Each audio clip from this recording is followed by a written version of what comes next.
Fala meus amigos, mais um vídeo aqui no meu canal de opinião e análise, GP do Canadá de Fórmula 1, oitava etapa da temporada, e nessa corrida nós tivemos a 41ª vitória de Max Verstappen, igualando a Ayrton Senna, 100ª vitória da Red Bull, também um número bem expressivo para a marca de energéticos aí na categoria, e outros detalhes que eu vou contar para vocês logo depois da vinheta, analisando essa corrida, que vai mostrando cada vez mais a Red Bull e Max Verstappen disparando na temporada e mostrando que Mercedes e Aston Martin têm um belo embate aí pelo restante do ano.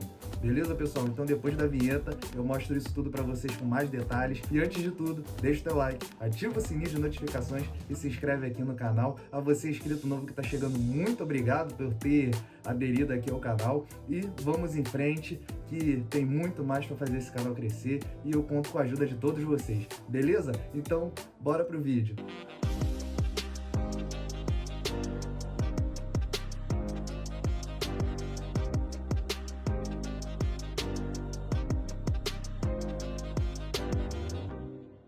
Meus amigos, Max Verstappen e Red Bull seguem dominantes, seguem em forma plena na temporada. Não tem nenhum piloto e nenhuma equipe no grid hoje capaz de superar a dupla Max Verstappen e Red Bull na temporada. Tá ficando cada vez mais difícil para as outras equipes acompanhar e cada vez mais próximo o Max Verstappen de chegar ao seu tricampeonato.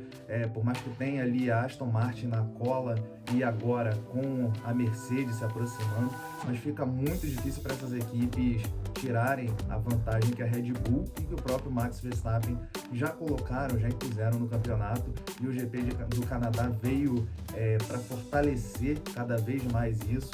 A gente já pode praticamente afirmar que esse ano de 2023 é Red Bull, é Max Verstappen, é só questão de tempo para que as coisas sejam confirmadas matematicamente, mas é pouco provável que alguma outra equipe do grid venha tirar esse reinado de Red Bull e Max Verstappen. Alguns números interessantes, alguns eu já citei aqui na abertura do vídeo, antes da vinheta, mas vale a pena ressaltar que foi a 100ª vitória da Red Bull em toda a sua trajetória na Fórmula 1. Foi a 41ª vitória de Max Verstappen, se igualando ao nosso eterno Ayrton Senna. Foi o 10º grande prêmio do Max Verstappen. 4ª vitória consecutiva do Max Verstappen também, e a 25ª pole position de Max Verstappen. Quando eu falo, pessoal, esqueci até de explicar, quando eu falo 10º grande prêmio para Max Verstappen, significa liderar do início ao fim. É a 10ª vez que o Max Verstappen consegue essa façanha. Lembrando que nessa lista aí de liderar do início ao fim, a gente tem Lewis Hamilton em primeiro com 23 vezes, Ayrton Senna em segundo com 19 e Sebastian Vettel em terceiro com 15. E o Max Verstappen fez a 10ª vez de liderar do início ao fim dele agora no GP do Canadá. Então tá chegando perto desses nomes e ele tá bem perto de passar o Michael Schumacher, que fez isso 11 vezes na carreira. Então são números bem expressivos do Max Verstappen, que vai cada vez mais marcando o seu nome na história da Fórmula 1. Dito tudo isso sobre o Max Verstappen, agora a gente fala sobre a tabela de classificação. O Verstappen está voado, disparado na liderança com 195 pontos. No Mundial de Construtores segue o passeio, Red Bull com 321 pontos, bem longe da segunda colocada, Mercedes. Então, assim, a gente caminha a passos largos para mais um título de construtores da Red Bull, com esse aprimoramento do RB18 e do RB17, que é esse fantástico carro do Adrian Newey, o RB19. E a gente segue com um passeio do Max Verstappen tranquilo no Campeonato Mundial de Pilotos. Fatalmente vai levar o título, como eu já falei, no final do ano. É questão de tempo, se continuar guiando assim, e tem tudo para fazer história. Pessoal, falando de Aston Martin segue com a sua posição ali grudada no calço ali da Red Bull, mas sem ter equipamento para poder passar a Red Bull, tanto em dar sufoco na Red Bull, tanto em corrida como em classificações. Enfim, ao longo da temporada a gente já está vendo isso. A gente está vendo sobressair o trabalho brilhante do bicampeão mundial Fernando Alonso, o espanhol vovô garoto, como é carinhosamente chamado, tá dando um show, tá metendo 7-1 agora, depois dessa corrida no GP do Canadá, tá metendo 7-1 no Stroll em largadas. Então, assim, ponto positivo pro Fernando Alonso, que tá ali batendo o ponto dele no pódio quase toda a corrida, então está sendo bem interessante. De todas as etapas até agora, o Fernando Alonso não participou de um pódio, então o trabalho do espanhol está sendo muito bem feito na Aston Martin. Foi uma contratação que casou com o carro, casou com a equipe, e os mecânicos no final do pódio ali gritando Fernando Alonso, é muito legal. Você vê a empatia que os mecânicos têm com ele, têm na equipe. E seu companheiro de equipe, o Stroll não é do mesmo nível que o Alonso, isso está muito claro pelos resultados que o Stroll vem trazendo para a Aston Martin. Inclusive, os resultados do Stroll estão, de certa forma, prejudicando a Aston Martin no Mundial de Construtores, né? Hoje em dia, a Aston Martin é a terceira colocada no Mundial de Construtores com 154 pontos. A Mercedes segue em segundo, segue vice-líder. Então a gente vê um Stroll marcando menos pontos que o Fernando Alonso, e de certa forma isso atrapalha o rendimento desse carro da Aston Martin, que é muito bom o carro. E a gente está ali com uma deficiência técnica do Stroll de não conseguir, de certa forma, se aproximar do ritmo do Alonso. O GP do Canadá hoje foi, assim, na bacia das almas que o Stroll conseguiu pontuar. Ele até a última volta estava em 11º, e aí ele conseguiu uma ultrapassagem, e na linha de chegada ele conseguiu ultrapassar o nosso lenhador Valtteri Bottas, e conseguiu ali chegar em um 9º lugar. Levou ali 2 pontinhos no Mundial de Pilotos, mas pouca coisa se for levar em consideração o que o Alonso vem entregando de resultados em pontos e em posição para a Aston Martin no Mundial de Construtores. Então o Stroll agora tem sido, ao meu modo de ver, esse elo fraco da Aston Martin em questão de briga e interesse pelo campeonato, em interesse, em aspirações da Aston Martin em pelo menos chegar ali no vice-campeonato atrás da Red Bull, que está disparada na frente. Mas a Aston Martin vê esse elo fraco, e vamos ver o que vai acontecer, porque o Stroll ele é filho de um dos donos da equipe Aston Martin, antiga Racing Point, antiga Force India, e por aí vai, árvores genealógicas da F1 que não tem fim. Mas eu acredito que a Aston Martin tem que tomar algumas medidas em relação ao Stroll, porque do jeito que está o rendimento do Stroll em relação ao rendimento do Fernando Alonso, já está, de certa forma, prejudicando no campeonato a Aston Martin. Então eu acho que a posição ali de chefia da Aston Martin tem que chegar e dar uma chamada na chincha no Stroll para ver se ele melhora esses resultados e consegue minimamente acompanhar o ritmo do Alonso, já que o equipamento, no caso o carro, é o mesmo para ambos da equipe. Bora falar de Mercedes agora. A Mercedes confirmando a evolução desse W14 versão B. Então a gente viu uma Mercedes treinando bem, conseguindo uma ótima posição, chegando em 3º lugar, repetindo ali a posição de largada, que foi Verstappen em 1º, Alonso em 2º, Mercedes em 3º.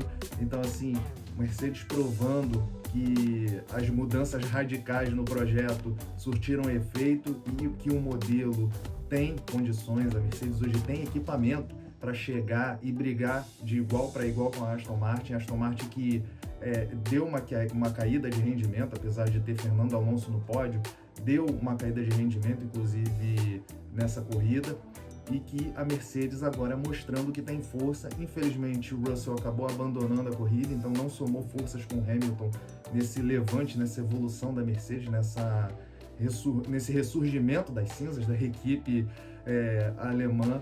Então está aprovado que a Mercedes chegou e está aí brigando com a Aston Martin. A gente vai ver uma briga muito boa dessas duas equipes até o final da temporada. A diferença é pouca entre eles no campeonato, no Mundial de Construtores.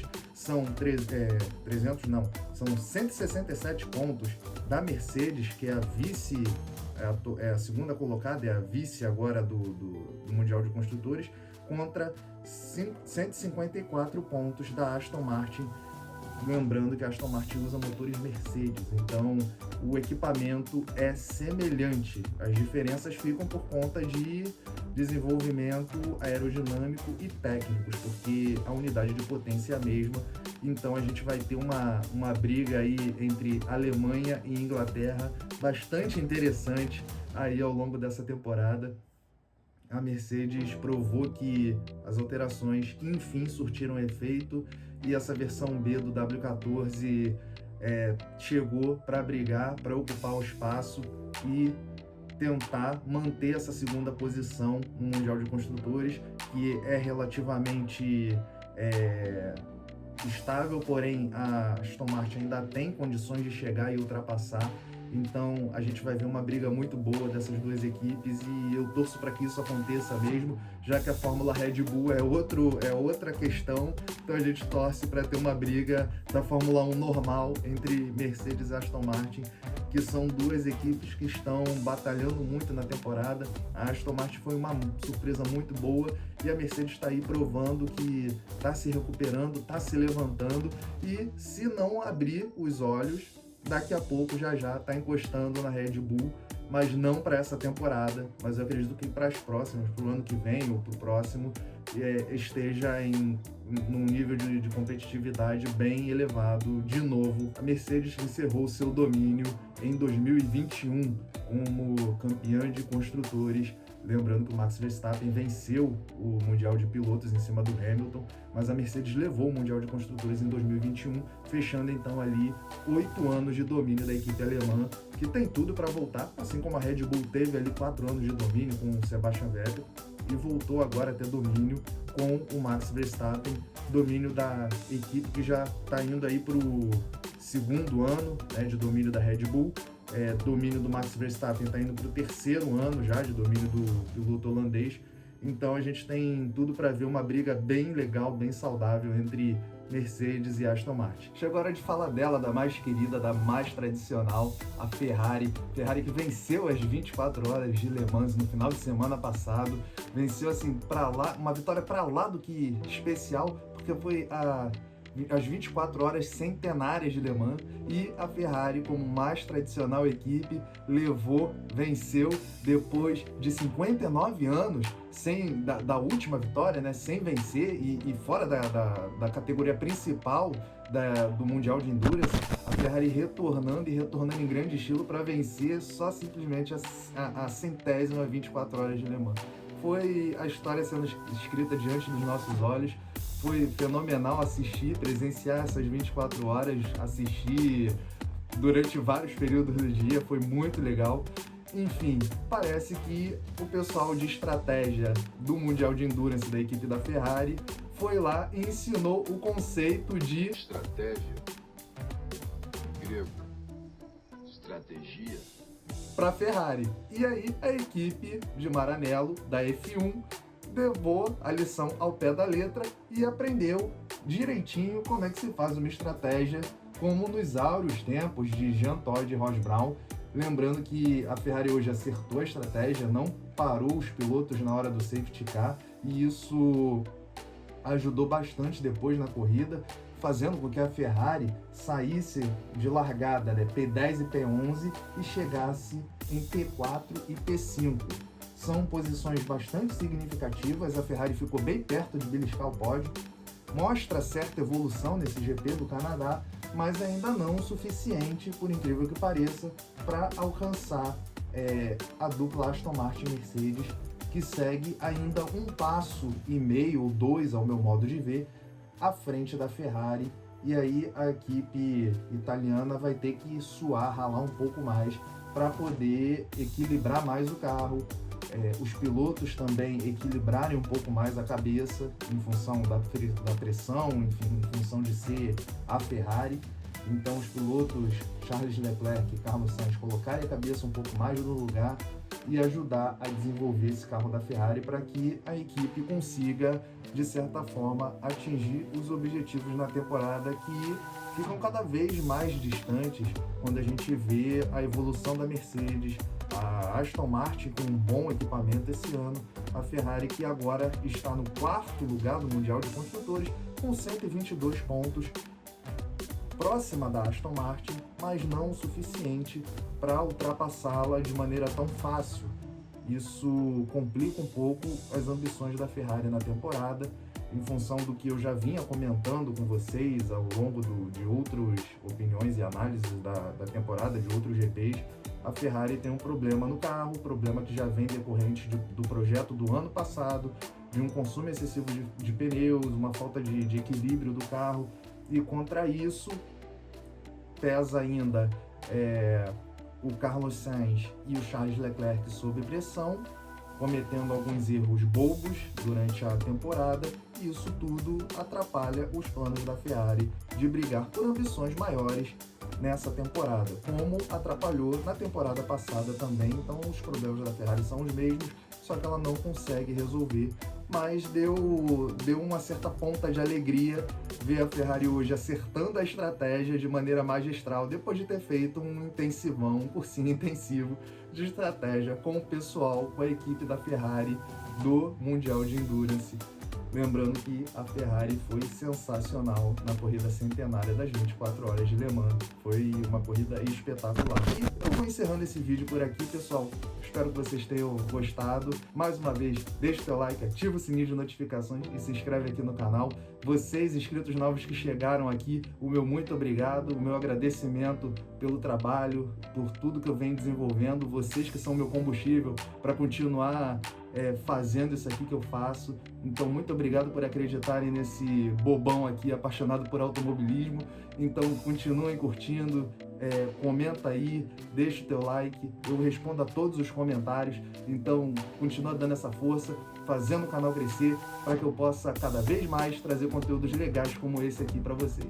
Então é isso, pessoal, eu fico por aqui, até o próximo Opinião e Análise ou vídeo, tá? Aqui do canal sobre alguma curiosidade automotiva do mundo da Fórmula 1 ou do mundo Gearhead automotivo. Aliás, se vocês quiserem ver um vídeo que eu fiz aqui bem legal sobre os 33 anos, né, de lançamento do Honda NSX, o famoso carro do Senna, clica aqui em cima, beleza? Porque o vídeo tá bem legal, é uma historinha bem breve, mas que, deixa vocês assim por dentro de tudo que rolou na história desse super esportivo, essa famosa Ferrari japonesa. Então é só clicar aqui em cima que vocês vão acompanhar esse vídeo que eu fiz, vídeo da semana passada, vídeo fresquinho. Então é só vocês sintonizarem, se ligarem aí e acompanhar esse vídeo que tá bem legal.